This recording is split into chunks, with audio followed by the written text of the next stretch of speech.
Alright, YouTube, unfortunately for the people of southern Italy, it looks like one of their volcanoes is acting up, and it's not Vesuvius.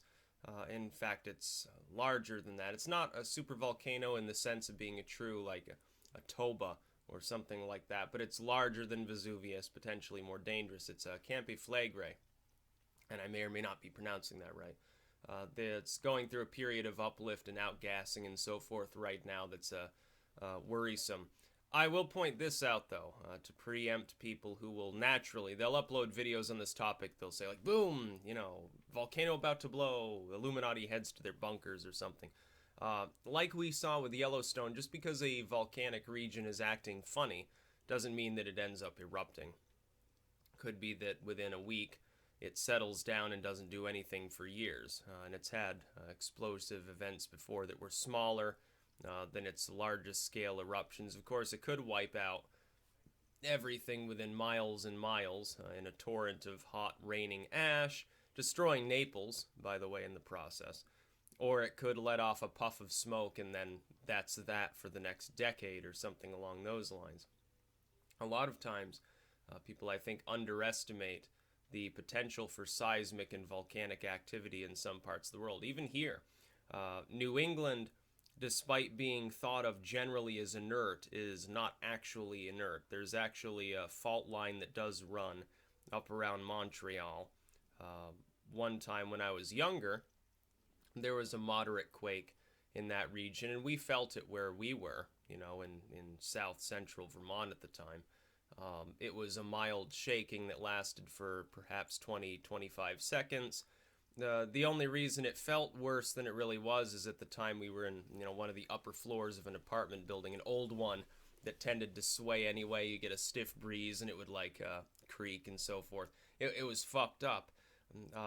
But there are few places actually on this planet that are truly inert. We often think of the Ring of Fire when we're thinking of volcanoes. We think of some South Pacific group, throwing virgins in to appease the volcano god or something.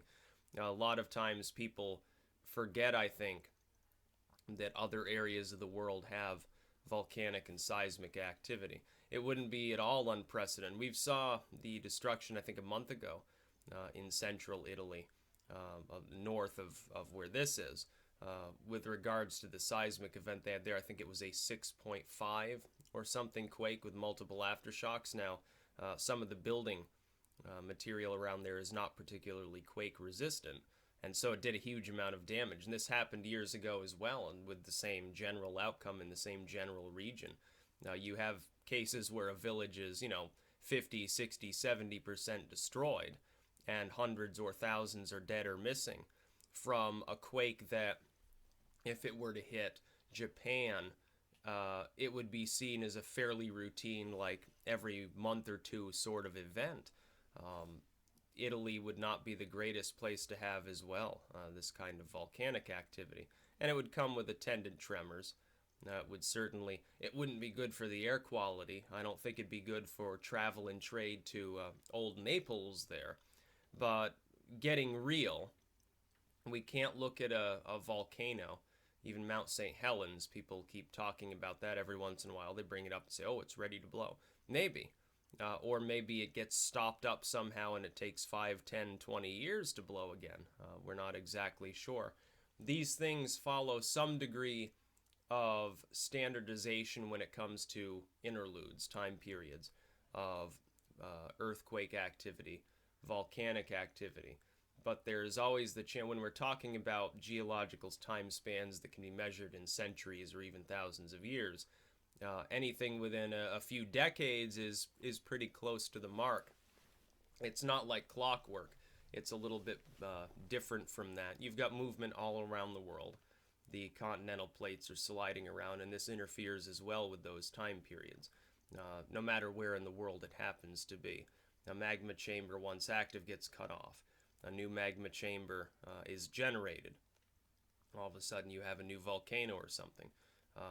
I believe it was after the earthquake in Pakistan there some time ago. I think it was almost a 9.0. It was massive. Now, they actually ended up with a new island just offshore in southern Pakistan. So this world is dynamic. It's not stagnant. We look around, we say, oh, things generally they stay the same. No, they don't. Man changes it, nature changes it.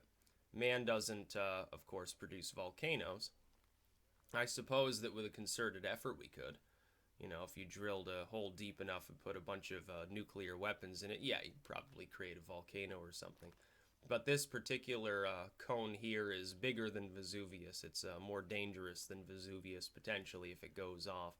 And I'm not so sure that they're able to tell when or when not it will be due for any sort of event. I know in the 1500s they had an eruption, a smaller scale eruption, but even a small eruption under the right conditions can cause a lot of havoc and chaos. So hopefully people are aware that this is going on, generally cautious. I don't think people have to panic and run through the streets screaming at this point, but no, they need to remember that they are essentially next to an active volcano. That's about all. Peace out.